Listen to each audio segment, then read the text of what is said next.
United States of America read the official statement at the conclusion of the two-day summit which took place in Washington. The tunnel remains open.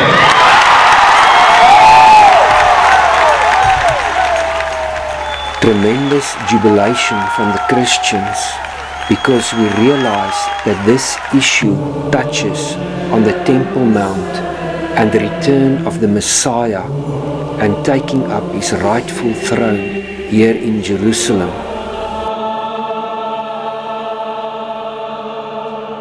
Some footage of the Western Wall Tunnel that was taken in 1996 after the conflict had erupted.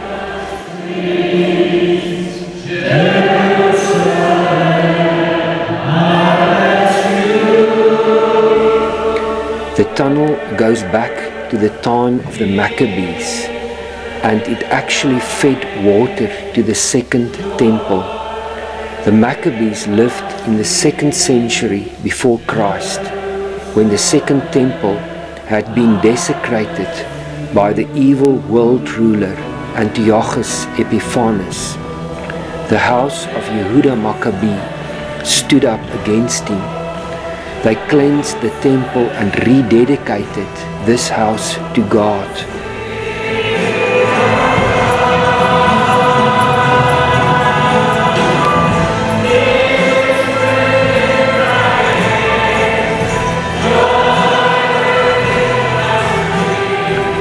Out of this rededication came the feast of Chanukah, or the Feast of Lights, that is mentioned in the New Testament in John 10.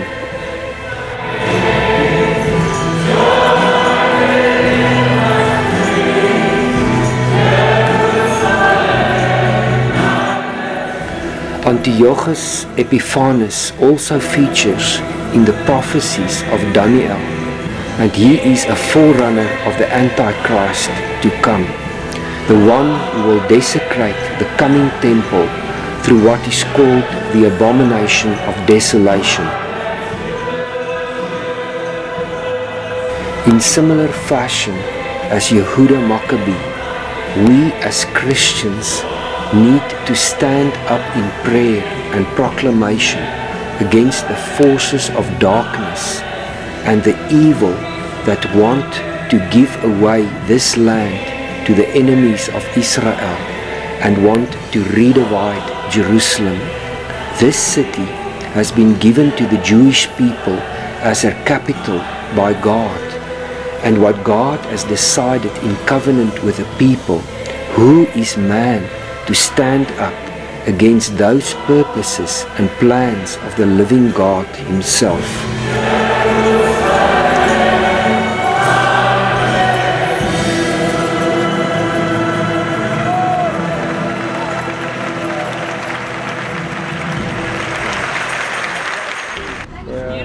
It shot staying off, so we ran outside, and in the streets all these people just were moving, trying to get out, so we just joined them, and there were cameras everywhere.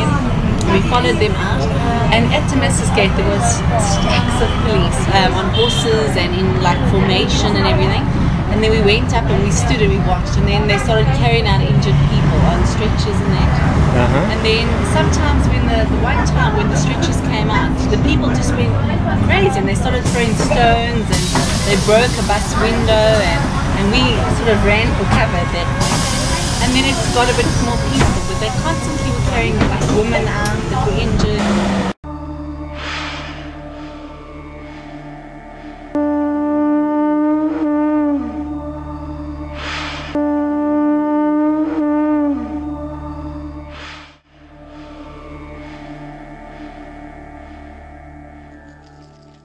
The Feast of Tabernacles started in 1996 with a complete lunar eclipse. This was the second time that the moon turned to blood in 1 year. The first time was at the start of the Feast of Passover on the 4th of April in the same year. These heavenly signs are part of what the Lord is doing in these end times. In various places it is written that the sun will be turned to darkness and the moon to blood before the great and terrible day of the Lord. The lunar eclipses coincided with the important events that touched on the Temple Mount in 1996. In a way, they were also reminiscent of the Six-Day War in 1967 that saw the reunification of Jerusalem under Jewish authority after thousands of years. Here we see some Israeli soldiers running over the Temple Mount on their way to the Western Wall. An amazing prophetic milestone. Jesus himself said that Jerusalem shall be trampled over by the Gentiles until the times of the Gentiles are fulfilled.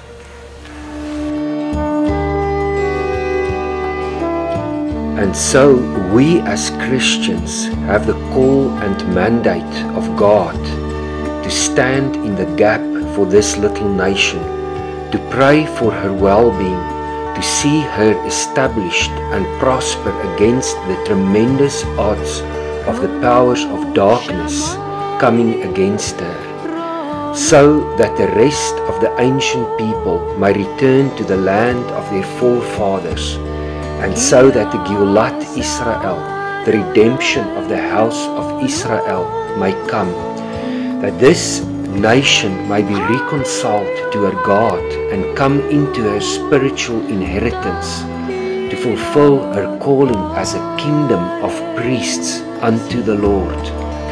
Also that the awesome dispensation of glory, wonder and awe spoken of by the prophets may come, as well as the blessed unity that Yeshua prayed for on the night that he instituted the new covenant, that the geographical heart of Jerusalem, Zion and the temple may be restored according to the prophetic word. We know that these events will coincide with terrible birth pains that will come upon the earth. But this we know, that we are to receive a kingdom that cannot be shaken. And we have the word of the prophets made more certain, and we will do well to pay attention to it as to a light shining in a dark place until the day dawns and the morning star rises in our hearts.